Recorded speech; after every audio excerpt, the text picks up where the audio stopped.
Hi everybody, I've just come downstairs in Winton just to remind myself what we're all about. It's a new term, feels a bit like a new term, doesn't it? I'm going off to a school reunion tomorrow, first time I've been back in 38 years. That's all a little bit scary, but I hope they haven't done too much to my lovely school. Anyway, new term, new people. So Sam's coming on board today, is our finance officer. She's working with Claire and Cliff, and I'm sure you're going to meet her. She's going to do some great stuff to make sure we've got the really most effective finance systems.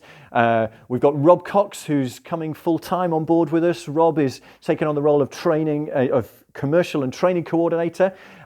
He's going to be helping me part of the time to look at the business relationships we have right across FaithWorks. So we're going to be sitting down and talking with each of you about those relationships we've got at the minute and where we can maybe build new ones and extend some of the existing ones. He's going to be looking at some of the operations, not just within homelessness, but we can really make the most of our commercial side of things. And he's going to be working with Paul and Leo to really make that whole training area within the homelessness gang work so well. And the thing he's really going to concentrate on to begin with is the move of the doorstop shop, because that's reopening in St Mike's, as it's now called, on the 11th of September, so the end of this coming week. And it's really all of our shop, because it's the only thing we've got in terms of that retail outlet. So please give them any support you can this week to help make that a real success. And obviously the guys in the workshop working with Leo are making product to go in there, and we're sitting down with the church to see how we can make a real partnership. So that's Rob's initial focus. And we've got one other new face you'll see, not this week, but next week. Daniel is joining the Poole Food Bank, Jimmy's team, to be the warehouse supervisor over there. So hopefully you'll get to see and meet him soon as well.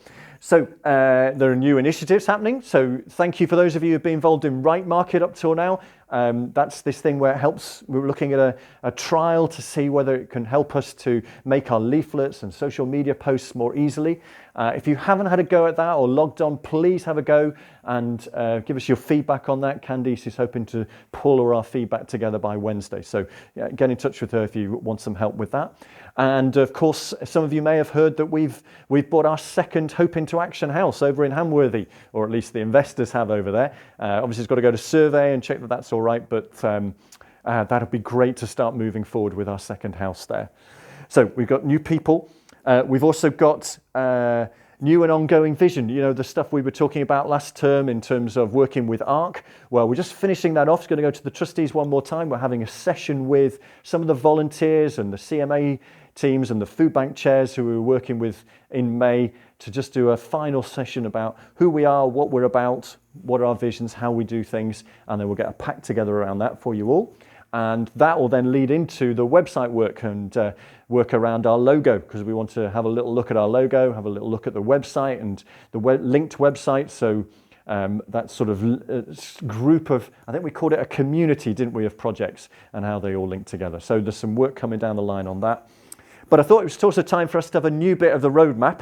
And there are three things that I'm really looking to focus on over these next coming 3 or 4 months. And we'll go into them in more detail over time. But one of them is about outcomes and really being able to sort of not just measure, but also demonstrate the sort of the impact that you are all having. So that's recording those ladder outcomes. That's actually being able to show what a change someone has had maybe over a course or maybe over 6 to 12 months. It might be recording someone's actually done something great with their health or made a really step forward with their training or their volunteering. And just keeping a way of keeping track of all of that. And Sue Spear is going to give us some extra hours to help us really pull together our scorecard. So that's one thing I want to focus on. Really want to focus on supporters. In some areas, we have some really great regular givers. And Rachel has been identifying all of those for us. Great job there. But actually, how can we increase that and across the board? So we want to have some real thoughts about that. And that links back into Rob's work around businesses and trying to find the businesses we need to bring on board. And then the final bit I'm really keen to think about is well-being. We've talked a lot about this over the last few months, and it was great to see some of you at the barbecues with the beach hut. And we've got a winter beach hut that's coming on stream over the coming weeks, so we'll still have somewhere we can go even as the weather changes a little bit. But one thing I'd love to do around this well-being thing is there's a program on Radio 4, which some of you may have picked up called, I think it's called Just One Thing. And it's the idea of if you could do just one thing to improve your health. And the sort of stuff he talks about on that program is, that idea of just helping your breathing. When things get stressful, breathing in for 4 and breathing out for 6 apparently does amazing things to the chemicals in your brain, really stimulates the old brain cells. And I'd love to do a thing where each month we just pick out 2 or 3 things and have maybe a little vote, and so we end up with what's our thing, just one thing this month that we're going to do to try and make sure we look after ourselves in what is still challenging times. So with all that new stuff, I thought it was time for a new costume, because it's the Great North Run in 10 days' time. So we're going for the old musketeer look.